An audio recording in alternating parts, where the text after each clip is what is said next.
Voilà, Renaud Longuèvre, est-ce que finalement c'est pas un effet de mode que cette formation, le coaching mental, les entraîneurs doivent aujourd'hui travailler plus sur l'approche, sur la programmation neurolinguistique, la psychologie, etc., etc. Est-ce qu'on va pas peut-être trop loin et on peut tomber parfois aussi sur des bidons, hein? Christine Aron, à une certaine époque, je me souviens, avant des compétitions, voilà, sa préparatrice mentale ou sa psychologue lui disait pense à tes chaussures, regarde tes lacets.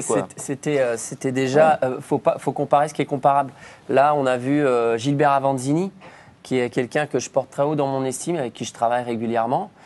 Qui lui est quelqu'un qui a une déontologie qui est parfaite, parce qu'il travaille avec les entraîneurs. Il n'y a pas de lien que vous avez fait, je n'étais pas en train de dire ce qu'on vient de voir. C'est vraiment important, parce que vous avez mis, on vient de passer en 10 secondes de Gilbert Avanzini à l'énergéticienne qui travaillait avec Christine Aron, effectivement, dont tout le monde se souvient. Et c'était déjà quelqu'un qui n'avait aucun diplôme, qui n'avait pas fait d'études. Ce qui n'est pas le cas. Ce qui n'est pas le cas. Voilà, donc c'est une énergéticienne qui chassait les mauvaises ondes dans le couloir. Tout ça, c'est deux choses complètement différentes. Et je crois que ça a fait sourire la terre entière. Mais voilà, aujourd'hui, je crois que oui, l'entraîneur, non, c'est pas un effet de mode. C'est un des piliers de la performance. C'est l'être humain qui est fait comme ça, quoi. Hein. Il y a la physiologie, il y a la psychologie, et il faut aborder ces paramètres-là. Et pour les étudiants, alors, est-ce que ça change? C'est-à-dire les étudiants qui pratiquent du sport, qu'ils soient de haut niveau ou pas, est-ce que finalement ils ont, selon vous, Lucie, un mental, un moral à toute épreuve qui leur permet d'avancer dans les études, même quand parfois on n'a pas tous ces UV, tous ces diplômes, ou qu'on a du mal à réviser? Il y a des personnes nombreuses dans le public qui savent très bien de quoi je parle. Oui, je pense. Est-ce qu'on est mieux armé quand on est sportif, quand on a un mental de sportif pour affronter la vie finalement?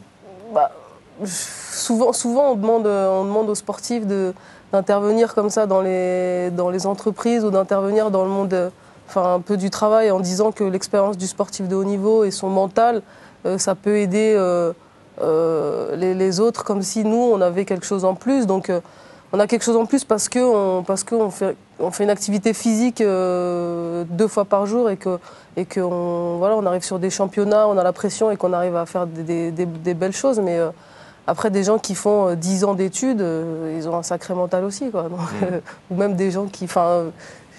Ouais. Est-ce qu'on peut faire la différence, Nicolas Ancelin, sur le campus? Que disent les étudiants entre les sportifs et les non-sportifs? On voue de nombreuses qualités quand même aux sportifs. C'est l'équilibre de vie, l'abnégation, la gestion du stress. Donc on a été demandé si finalement il n'était pas recommandé de faire du sport dans le but de mieux réussir ses études. Élément de réponse. Allez. Pour ma part, j'en pratique pas particulièrement et je réussis plutôt...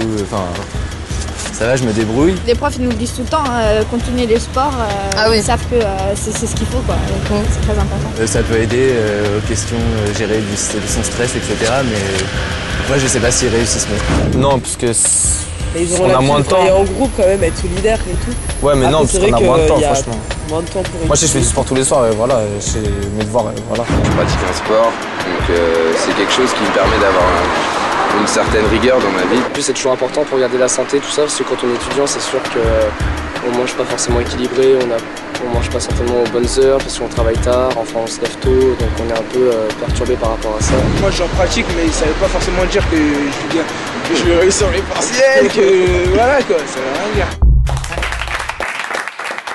C'est tout à fait vrai, Renaud Longuèvre, ce qu'ils disent là. Le temps, enfin voilà, quand on observe le quotidien ou les semaines ou les mois de Lucie, voilà, faire les deux, voir les 3 quand on travaille, etc., c'est super compliqué. Il faut trouver le temps. C'est vrai qu'il y a quand même des similitudes pour moi. C'est que là, il a dit il y a quand même un petit peu de tension, un peu d'appréhension pour réussir ses partiels.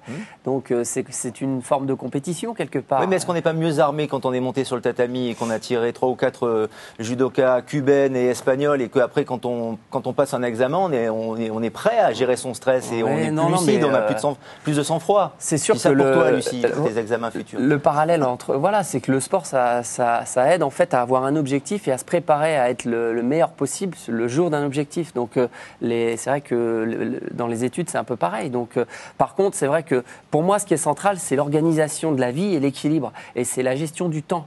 C'est-à-dire que pour les souvenirs que j'ai, moi, de ma vie étudiante, les étudiants, moi, je faisais du sport, mais eux, il y en avait beaucoup, ils faisaient la fête. Et le lendemain, ils avaient du mal à se lever pour aller en cours le vendredi matin, en général. Donc, bon, l'athlète de haut niveau, lui, c'est un petit peu pareil, c'est-à-dire que, mais c'est un petit peu différent. Il faut qu'il récupère de ses déplacements ou de ces choses comme ça. Alors, monsieur, tiens, qui va poser une question dans le public. Bonjour, ça vous rappelle quelque chose que dit Renaud? Vous êtes reconnu peut-être un petit peu? Alors, le matin, vous avez du mal à vous réveiller quand vous faites la fête? En ce qui concerne de faire la fête et le lendemain d'avoir un peu la tête dans le sac pour suivre les cours, oui, c'est quelque chose de difficile. Ça peut arriver. Donc, on peut penser qu'un sportif, de par son hygiène de vie, et surtout, en fait, la réussite sportive, ça donne de la confiance en soi. Et la confiance en soi, ça aide à progresser dans tous les domaines. Donc, dans les études, je pense que c'est ce que vous pensez, Lucie, non? Vous pensez que c'est un atout Je pense que c'est un atout.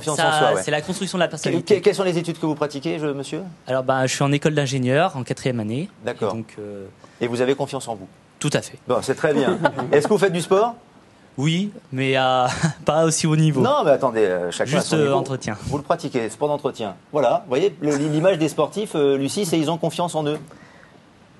Oui. Moi, j'ai confiance en moi quand je monte sur le tapis.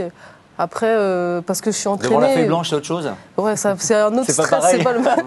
C'est un autre, j'ai confiance, j'essaye de penser à ce que je fais dans mon sport, mais j'ai quand même le stress parce que c'est pas la même chose. Est-ce qu'on est égal face au mental, les uns et les autres? Est-ce qu'on est égaux les uns les autres face au mental? On l'a ou on l'a pas finalement? Alors là, absolument pas. C'est d'ailleurs, ça rejoint ce qu'on disait tout à l'heure. Quand vous disiez c'est une mode et tout, non, c'est pas une mode. C'est-à-dire qu'on peut se blesser à un muscle. On peut se faire une déchirure musculaire, on peut aussi se blesser au niveau du mental et du psycho. Et là, c'est pareil, on n'est pas égaux. On a des aptitudes mentales, et il y a certains qui ont des aptitudes mentales qui sont extraordinaires. Il y a des gens qui sont nuls à l'entraînement et qui, en compétition, sont vraiment incroyables. C'est le jour et la nuit. Puis on a l'inverse, on a des champions de l'entraînement, et le jour de la compétition, ça passe pas, quoi. C'est un peu comme les étudiants qui survolent les cours et qui réussissent magnifiquement leurs examens, et d'autres qui bûchent et qui ont parfois à peine la moyenne. Je salue ceux qui sont dans cette situation aujourd'hui. Il y en a, ça fait sourire dans le public. Renaud, c'est un peu ça, on peut faire le comparatif avec les sportifs et les étudiants. Exactement, on peut faire le comparatif. Mais il y en a qui sont doués pour les études, d'autres pour le sport, et qui ont besoin de moins travailler finalement. Exactement. Exactement. J'en parlais même dans les sports de combat avec Christophe Guénaud, là, j'en parlais avec Patrice Mourier, qui est l'entraîneur de la lutte gréco-romaine. Et Christophe, c'est clairement le gars qui est pas bon à l'entraînement, mais en compétition, c'est un autre garçon. Voilà. Merci infiniment, c'était passionnant, mais le temps s'égrène malheureusement et cette émission touche à sa fin. Merci à Renaud Longuèvre, merci à Lucie Decausse, merci infiniment. Toutes les informations sont sur mcetv.fr. À très bientôt avec Sport U et Sport U le Mag. Salut!